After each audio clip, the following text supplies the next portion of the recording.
Bismillahirrahmanirrahim. Assalamu alaikum. Welcome to remote learning. This is grade 4 social studies. Students, we are doing the second lesson of week 6 for remote learning. We have started a new chapter. In our first lesson, we talked about some ancient civilization. The name of chapter is Our Past. This is lesson number 15. We are doing this chapter for last 1 week, and this is the second week for this chapter, and today is the last lesson for this chapter number 15, Our Past.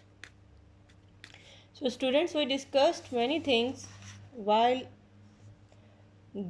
doing this chapter previously. We knew what were the ancient civilizations, who were the people who adopted different methods to live during those days. We have also known through the fact that the archaeologists are the people who try to discover the things by studying the history, civilization, and the articles through the ruins of such places. We have studied that in Pakistan there are the signs of some ancient civilization like Mohenjo-daro, Harappa, Taxila, Mehergarh, and some others. The artifacts, the things which were found and which gave us information about the things which were found in past, they were seals, they were coins, some sorts of toys, ornaments, cloths, and some other things which were made for the daily uses during those times. With the passage of time, more investigation was going on because at that time there was no availability of such sources that we could read the writings on these stones or coins or whatever were the artifacts.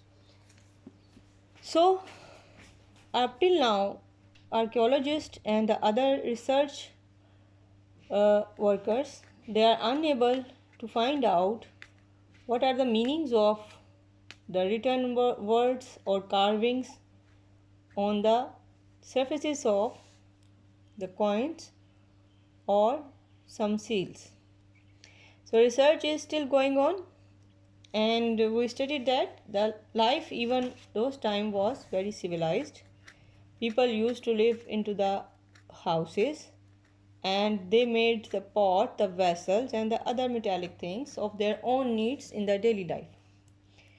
We studied that different tribes were living in different times, and each of them had their own influences on the civilizations. Top of the list is the fact that these civilizations were found near the rivers, so that the people living there, they may find water for irrigation, for their domestic needs, and some kind of other purposes. So today we will start our lesson from page number 60 of your reading book. Today is the last lesson. So open page number 60. Before I start with the further discussion, don't forget to keep your copies, skill books, and stationery items with you so that you may do some written work with me. So let's start with page number 60. We will talk about the learning during early ages. These were the time of the civilization which were ancient. So during the early ages, especially in the 4th and 5th centuries, there were the great advances in mathematics, astronomy, art, and other subjects. Since the art materials, as I showed you in the previous pages, look at these figures which are found from Mohenjo-daro, and this is page number 65, showing you some sculpture which were found in Gandhara, and similarly the making of the pillars, the carriage, the chariots. These all showed that the people knew how to do the things and how to make the things for them. They were very much interested in art, crafts, and mathematics as well. So Texla had a big university, the ruins of which can be seen even today. So look at this picture. This is showing you the Nalanda University, but Texla has the same kinds of ruins. Whenever you visit to Texla, which is near the Attock city of Punjab, you can see that such ruins are found. These are the ruins of the university which was found at that time. So people were civilized, educated, and they knew how to learn the things. So the education was the priority. So that's why people learned the arts and the other important subjects. So the ruins of which can be seen today, many people came here to study. It was also one of the centers of the Buddhism, since the most of the people were having the religion Buddhism. So they were the scholars who were Buddhist. They came here learning and advanced under the Mauryan Empire and Guptas. Harsha, the ruler of Nalanda dynasty, set up the Nalanda University.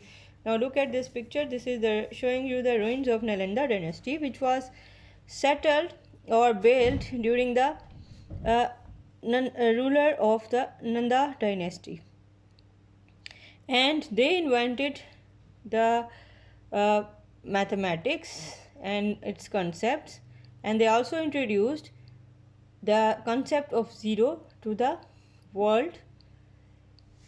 So let's talk about the religion. Most of the early people in this land were Hindus. From the time to time, new religions also came into being. Buddhism spread into many parts of the subcontinent, and beyond, Jainism spread within the India.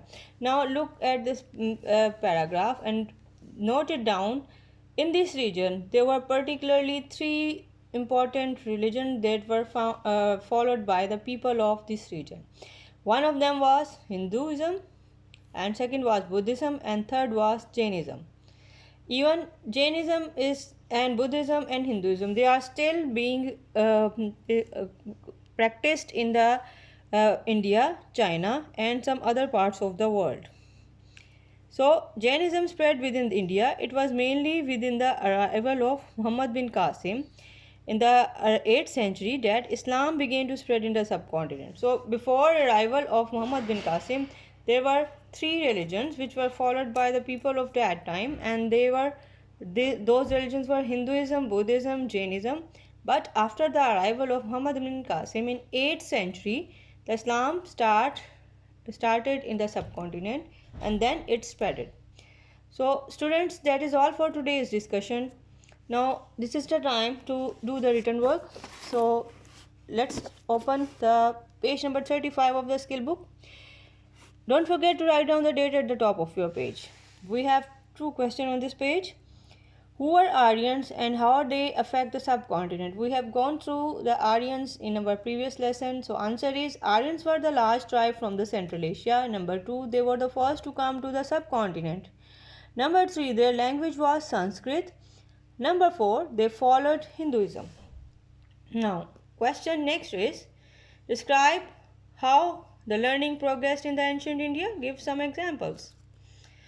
We have discussed it right now that the learning progressed in India during the 4th and 5th century by the advancement made in the mathematics, astronomy, art, and the other subjects. There was a big university in Taxila named as Nalanda University.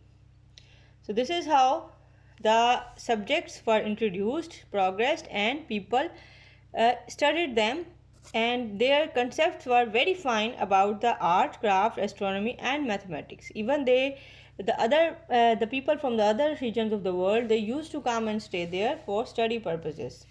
So let's start with the last page of this lesson. This is page number 36 of your skill book.